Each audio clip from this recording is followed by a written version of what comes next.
जमानत में ताखीर का नया हरबा, एक के बाद एक फैसला महफूज। चेयरमैन तहरीक इंसाफ और साबिक वज़ीर आज़म इमरान खान की गैर कानूनी कैद को आज 38 रोज गुजर चुके हैं। इमरान खान के खिलाफ एक भी केस ठोस नहीं, इसलिए हर केस में जमानत के लिए ताखीरी हरबे इस्तेमाल किए जा रहे हैं। इस्लामाबाद हाई कोर्ट में इमरान खान की 3 दरखास्तों पर फैसला महफूज हो चुका है, मगर सुनाया नहीं जा रहा। अटक से अडियाला जेल मुंतकिली, साइफर केस का ओपन ट्रायल और जज की केस सुनने की अहलियत, तीनों दरखास्तों पर दलाइल मुकम्मल है, मगर चीफ जस्टिस आमिर फारूक फैसला नहीं सुना रहे। बुशरा बीबी की पहले अदालत में पेशी, फिर इमरान खान से अटक जेल में मुलाकात। चेयरमैन तहरीक इंसाफ इमरान खान की अहलिया, जिनका सियासत से कोई ताल्लुक नहीं, उनको मुसलसल सियासी इंतकाम का निशाना बनाया जा रहा है।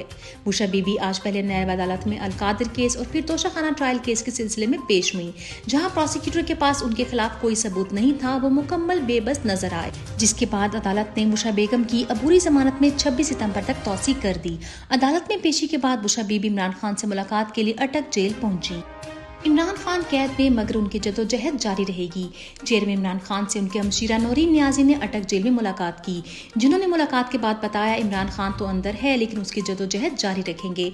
जहां से वो अपना काम छोड़कर गए हैं वो जारी रहेगा। इमरान खान की सेहत के सवाल पर अल्हम्दुलिल्लाह कहकर जवाब दिया। इमरान खान के घर की प्राइवेसी पर हमले के खिलाफ केस की समाअत।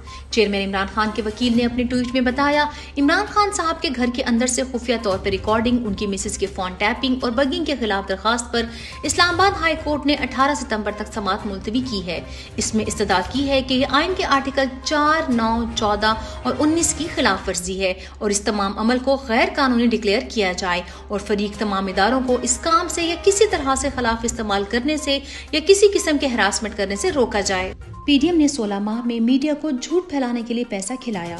डेली यूट्यूब प्रोग्राम में मेहमान सबकत फिर्क ने माशरती तरक्की में मीडिया के मुस्बत किरदार पर गुफ्तगू करते हुए कहा, वो कौन सी मनाजिल हैं जिनके पास जिन लोगों का किरदार माशरती सुधार में वॉच डॉग का था, वो आज लैब डॉग के फराइज मनसबी निभा रहे हैं। इसकी दाग बेल पाकिस्तान में कैसे पड़ी, किस किस्म की मराहत की खातिर कलम बिकने लगे। दुनिया भर में इश्तिहारात अवामी तरक्की और मालूमात के लिए इस्तेमाल होते आए हैं। इसका अंदाजा आप PTI के 43 माह के दौरे हुकूमत और पीडीएम के 16 माह के हुकूमती इश्तिहारात से लगा लें। पीडीएम ने अपना सारा पैसा इल्जाम तराशी, घटिया इल्जामात और झूठ पर खर्च किया।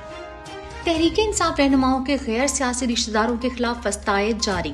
लाहौर हाई कोर्ट के जस्टिस सुल्तान तनवीर ने रहनुमा तहरीक इंसाफ अजहर मशवानी के भाई ज़हूर मशवानी की बाजियाबी की दरखास्त पर समाअत की।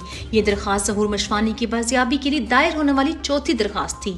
पुलिस ने ज़हूर मशवानी को मिसिंग पर्सन में शामिल करने की रिपोर्ट दे दी, जिस पर अदालत ने शदीद बरहमी का इजहार करते हुए रिपोर्ट को मुस्तरद कर दिया और आज पेश होने वाले पुलिस अफसरान को वार्निंग जारी कर दी कि अगर ज़हूर मशवानी को बाजियाब करके पेश ना किया तो तौहीन अदालत भुगतना पड़ेगी।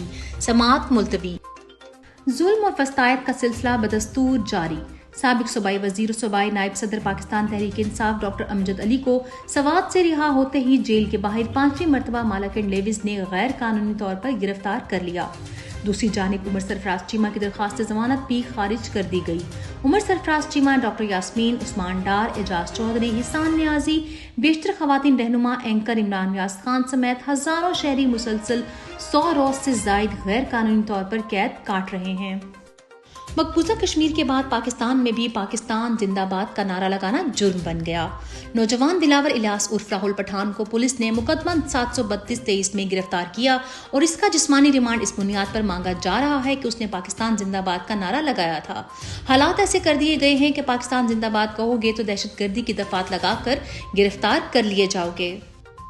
ज़िमनी इंतखाबात इस दौर में PTI की जीत के नताइज रोक दिए जाने के खिलाफ एहतजाजी धरना जारी।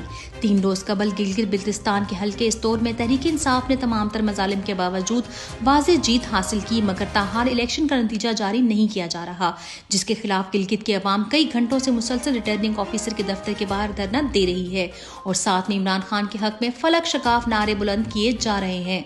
ना वो बीमार ना फरार, कैदी नंबर 804, ना वो बागी ना गद्दार, कैदी नंबर 804। इसहाक डार का डॉलर काबू करने का शौक मुल्की मईशत खा गया। इसहाक डार ने अपने मुलाजिम चैनल को इंटरव्यू देते हुए दावा किया कि आलमी इदारे खौफजदा थे कि कहीं वो डॉलर 200 से नीचे ना ले आए, मगर हकीकत यह है कि इसहाक डार को डॉलर को 100 पर रखने का शौक 2018 में पाकिस्तान को डिफॉल्ट पर ले गया था। फिर 200 पे रखने का शौक 2023 में पाकिस्तान को डिफॉल्ट पर ले आया है। अभी भी इसहाक डार नया मौका हासिल करने के ख्वाहिशमंद हैं। क्या मुल्क को मुकम्मल डिफॉल्ट करना मकसूद है? मुख्तलिफ बेकरी मसनूआत की कीमतों में 5 से 20 रुपए तक इजाफा। डबल रोटी समेत मुख्तलिफ बेकरी मसनूआत की कीमतों में 5 से 20 रुपए तक इजाफा कर दिया गया है। बन और रस की कीमत में भी 10 से 20 रुपए तक का इजाफा। पीडीएम के 16 माह में हर कौमी इदारा तबाह हो गया। पीआईए का कर्ज और वाजपात 743 अरब रुपए से तजावज कर गए। कौमी एयरलाइन के लिए कर्ज की अदायगी नामुमकिन। पीआईए ने कर्ज पर सूद की अदायगी के लिए 23 अरब रुपए मांगे थे, जो निगरान हुकूमत ने मुस्तरद कर दिए। कौमी एयरलाइन का कर्ज उसके असासों से 5 गुना ज्यादा है। गुज़िश्ता माली साल कौमी एयरलाइन को 87 अरब रुपए का नुकसान हुआ। पाकिस्तान तहरीक इंसाफ की क़यादत का मुतफ़िक़ा एलामिया जारी। पाकिस्तान तहरीक इंसाफ मुल्क की सबसे बड़ी और कौमी जमात है। मुल्क में फैले सियासी अदम इस्तेहकाम और माशी बदहाली से निजात दस्तूर के मुताबिक अमल में मुज़मिर है। कौमी असम्बली की तहलील के बाद आइन की रोशनी में इंतखाबात का 90 रोज़ के अंदर आज़ादाना और शफाफ इनेकाद ही पेशकदमी का वाहिद रास्ता है। उम्मीद है सदर मुमलिकत और अदालत उज़्मा अवामी फलाह के लिए एक जमहूरी पाकिस्तान की तश्कील में अपना किरदार अदा करेंगे। एलानिये का मतन।